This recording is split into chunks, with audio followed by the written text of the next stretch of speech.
처음에는 손을 잡는 걸로 시작해서 그다음에 뭐 뽀뽀, 그다음에 포옹, 그다음에 키스. 재판부는 여학생도 어느 정도 성관계에 동의를 했다. 이게 여학생이 만 13세였는데 법원에서는 무죄를 판단했습니다.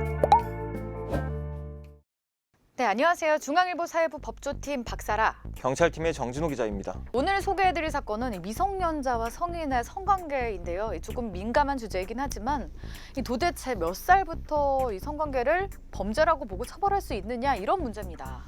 먼저 2018년에 있었던 이 판결을 보시면요, 성인 남성 2명과 중학생 여성 2명이 모여서 술을 마셨어요. 이렇게 술을 마시면서 산 넘어 산이라는 게임을 합니다. 이 산 넘어 산 게임이 뭐죠?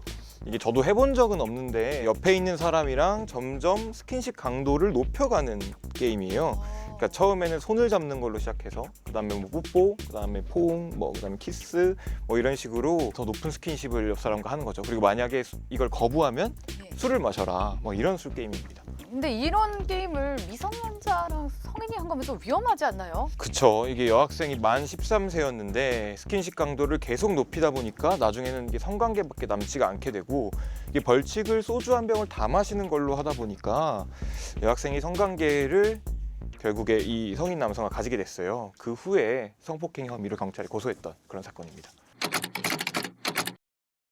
그래서 이거 사건이 어떻게 됐죠? 유죄가 나왔나요? 이 남성은 위계에 의한 간음 혐의로 기소가 됐는데 법원에서는 무죄를 판단했습니다. 무죄가 난 이유는 이제 재판부는 여학생도 어느 정도 성관계에 동의를 했다 이렇게 본 겁니다. 그러니까 아무리 벌칙이 소주 한 병이었다고 한들 그거를 내가 그냥 안 마시겠다고 해도 딱히 문제가 되는 것도 아니고 또 당시 분위기가 그렇게 험악한 분위기도 아니었다고 여학생도 이제 진술을 했기 때문에 결국에는 게임을 하다가 자연스럽게 성관계로 이어진 것으로 좀 볼 수 있다는 거죠.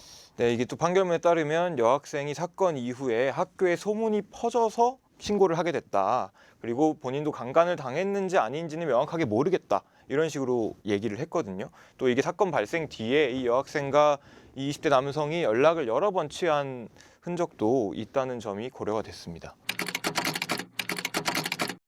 앞으로는 이런 사건들이 무죄가 나는 일이 없을 것 같습니다. 왜냐하면 이 의제강간 연령을 기존 만 13세에서 16세로 올리는 성특법 개정안이 최근 국무회의를 통과했잖아요. 그렇죠. 이게 의제강간이라는 거는 일정 나이 미만의 미성년자와는 설령 합의와 동의가 있었다고 하더라도 성관계를 가졌다면 강간으로 처벌을 하겠다는 그런 의미죠. 아이들이 성에 대해서는 아직 미숙하다라고 보는 겁니다. 이런 의제강간 연령 얘기가 나오게 된 이유가 앞서 말씀드렸듯이 이런 판결 같은 일이 굉장히 비일비재하잖아요. 30대 교사랑 중학생이 성관계를 가졌는데 무죄가 난다거나 40대 연예기획사 대표랑 연습생이랑 성관계를 했는데 그것도 이제 동의를 어느 정도 했다면 무죄다.